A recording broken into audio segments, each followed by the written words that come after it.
Hello everyone. Episode की starting में Hector king से पूछ रहा था, क्या आप सच में उन लोगों से मिलने वाले हो? वो एग्जाइल्ड विलेज से हैं। राजा बोलता है, लॉ के अनुसार राजा को हमेशा रूल ऑफ परफेक्शन को फॉलो करना चाहिए। अबंडन लैंड को डेवलप करना भी परफेक्शन ही है। हेक्टर बोलता है, पर उन नीच लोगों की मांगे सुनना। राजा बोलता है, आप क्या सोच रही हैं सर हेक्टर? मैंने कभी नहीं कहा कि मैं उनकी मांगों को पूरा करूंगा। तभी गार्ड्स बताते हैं कि वो लोग आ गए हैं। राजा उन्हें अंदर लाने के लिए बोलता है। क्रेडोस की पूरी टीम महल में आ गई थी। क्रेडोस एंजल स्टैचू को देखकर सोच रहा था कि ये गेम की स्टार्टिंग में अबंडन लैंड पर था, पर ये स्टैचू यहाँ से था। पर ये इतनी खराब हालत में वहाँ पहुँचा होगा कैसे? क्या पता, छोड़ो। वो स्टैचू रिएक्ट करने लगता है। डीमंस, मुझे डीमंस की महक आ रही है, पर कहाँ से? राजा के सामने क्रेडोस पहुंच चुका था। राजा बोलता है, मैं राजा मार्निका डोयर हूँ। भी अपना परिचय बताते हुए बोलता है, मैं किम जेंगचॉल एक्साइल विलेज से हूँ। राजा बोलता है, तो क्या तुमने ही जॉइंट वेजिटेबल्स की खोज की है? क्रेडोस बोलता है, जी हाँ, वहाँ की धरती बंजर है, पर मैंने खुद ही जॉइंट पटैटो, कॉर्न, बीन्स और पंपकिन उगाए हैं। फिर राजा बोलता है, क्या तुमने खुद उगाए हैं? सच में? डीमंस के साथ मिलकर? हाँ। क्रेडोस बोलता है, मैं डीमन लैंग्वेज जानता हूँ। मैं वो अब लड़ाई नहीं चाहते हैं। क्रेडोस सोच रहा था, मुझे इस राजा के इरादे जानने होंगे। वो अपना सिर उठाने ही लगता है, पर नाइट हेक्टर क्रेडोस को धमकी देने लगता है, तुम्हारी इतनी हिम्मत कि हमारे राजा के सामने सिर उठाओ तुम? क्या तुम मरना चाहते हो? क्रेडोस उनसे माफ़ी मांगता है। मुझे मेरे उद्दंडता के लिए क्षमा कर दीजिए। क्रेडोस तो खुश हो गया था कि क्योंकि उसकी राजा की रिफ्लेक्शन चमकदार फ्लोर पर दिख रही थी। अब मुझे पता लगाना होगा कि तुम क्या सोच रहे हो राजा जी। वो फ्लोर पर ही ब्लडी आई यूज़ करने लगता है। क्रेडोस बोलता है, अगर आप हमें यहाँ के मर्चेंट्स के साथ व्यापार करने की आज्ञा दे दे तो मैं आपको जाइंट फूड प्रोवाइड करवा सकता हूँ। राजा बोलता है, क्या तुम्हें सिर्फ यही चाहिए? क्रेडोस बोलता है, जी हाँ। राजा के इरादे जानने के लिए वह बड़ा ही उत्सुक था। मैंने सुना है कि आप क्यूरियस रहते हैं कि डीमन लैंड्स पर क्या है। क्रेडोस बोलता है, मैन पावर के बस एक छोटे से निवेश के साथ मुझे यकीन है कि उस बंजर जमीन को विकसित करके आपको बहुत कुछ हासिल हो सकता है। क्रेडोस सोच रहा था, वह निश्चित रूप से मुझे वह नहीं देगा जो मैं चाहता हूँ। मुझे पता लगाना ही होगा कि यह मुझसे क्या चाहता है। तभी ब्लडी आई एक्टिवेट हो जाती है। सिस्टम उसे बताता है कि राजा निश्चित रूप से यह जानता है कि तुम एक डीमन हो। क्रेडोस तो स्तब्ध रह जाता है। राजा ने सोच रखा है कि वह पहले तुम्हें मार कर तुम्हारी डीमन लैंड पर कब्जा करेगा। राजा सारी बात सुनकर उन्हें वहां से जाने के लिए बोलता है। सिस्टम क्रेडोस को बता रहा था कि तुम पर चंद घंटों में अटैक होने वाला है। ये जो स्वॉर्ड मास्टर खड़ा है, यही तुम पर अटैक करेगा।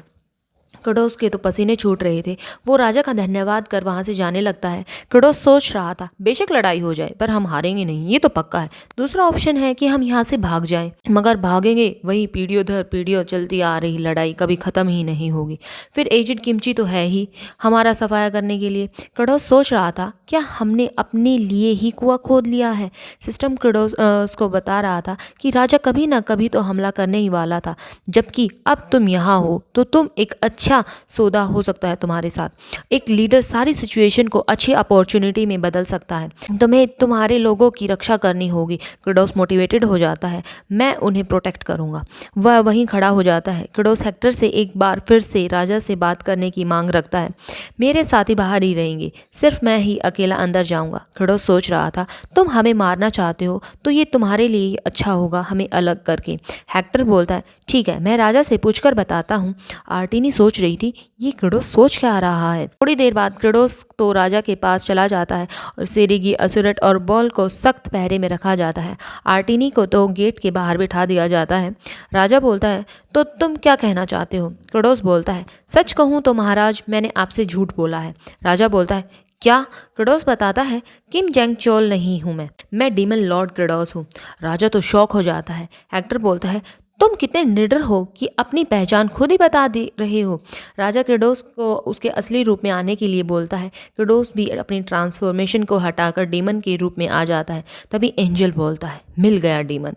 वो बहुत गुस्सा हो जाता है। नेक्स्ट सीन में क्रेडोस अपनी रियल फॉर्म रिवील कर देता है। हेक्टर तो क्रेडोस पर अपनी स्वॉर्ड से अटैक ही करने वाला था, तो क्रेडोस तो अपने घुटनों के बल बैठ जाता है। हेक्टर और राजा तो शोक हो जाते हैं। राजा बोलता है, क्या तुम अपनी इच्छा से यहाँ मरने आए हो? क्रेडोस बोलता है, नहीं महाराज, मैं यहाँ जीने आया हूँ। राजन, मैं आपसे पूछता हूँ, आप हम डीमंस को क्यों मारना चाहते हैं? राजा पूछता है, क्या ये क्वेश्चन तुम कर रहे हो डीमन लॉर्ड? क्योंकि तुम डीमंस को हमारी साथ पुरानी दुश्मनी है। इतिहास साक्षी है। तुम डीमंस ने अनगिनत लोगों को मारा है, उनको खाया है। तुम्हें अपने कर्मों का फल भोगना ही होगा। हेक्टर क्रेडोस पर अटैक ही करने वाला था। क्रेडोस झुककर वार से बच जाता है। फिर हेक्टर फिर से क्रेडोस पर हमला करता है। क्रेडोस रोल करके फिर से बच जाता है उसके वार से। क्रेडोस तो मानो जमीन पर छिपकली की तरह चिपक गया था।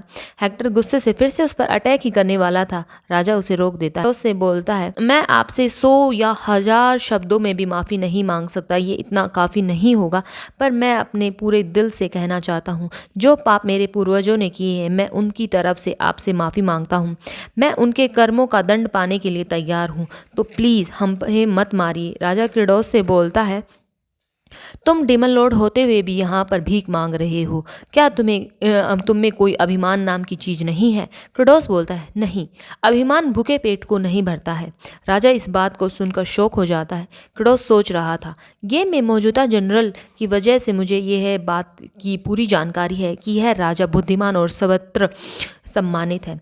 कुलीन वर्ग के अत्याचार और शोषण उन कानूनों के कारण जो केवल औपचारिकता के लिए थे, जिससे आम नागरिक गरीब होता जा रहा था और उसका शोषण होता जा रहा था।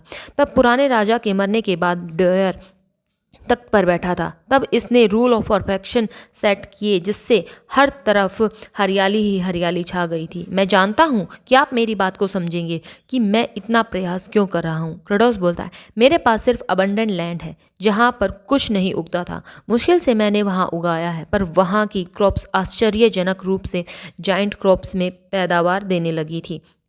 उनके बीजों को हम दोबारा नहीं बो सकते। हेक्टर तो उसको तो बहुत ज़्यादा गुस्सा आ रहा था।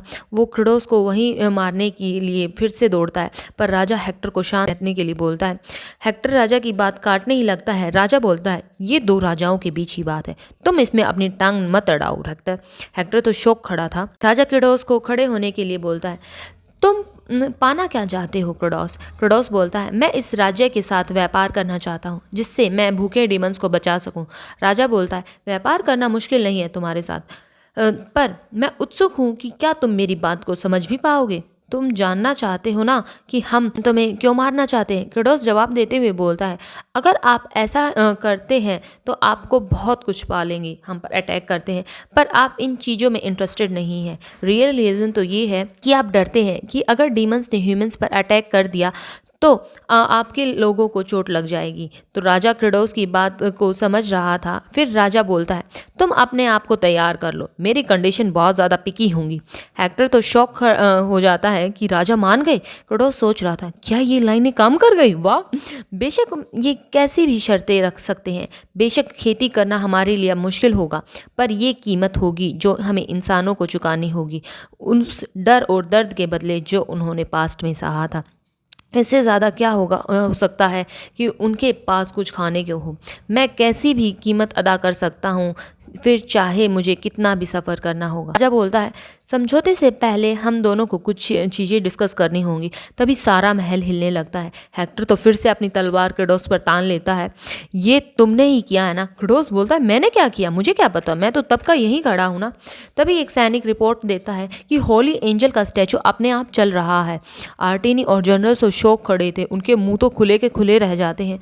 स्टैचू डीमन लॉर्ड को मारना चाहता था। राजा बोलता है, तो वो पौराणिक कथा सच थी। मेरे पूर्वज डीमन से बहुत ज़्यादा डरते थे, तो उन्होंने गॉड से प्रे किया और गॉड्स ने उनकी इच्छा को भी पूरा कर दिया था, धरती पर एक एंजल स्टैचू को भेजकर जो डीमंस का सर्वनाश कर सके।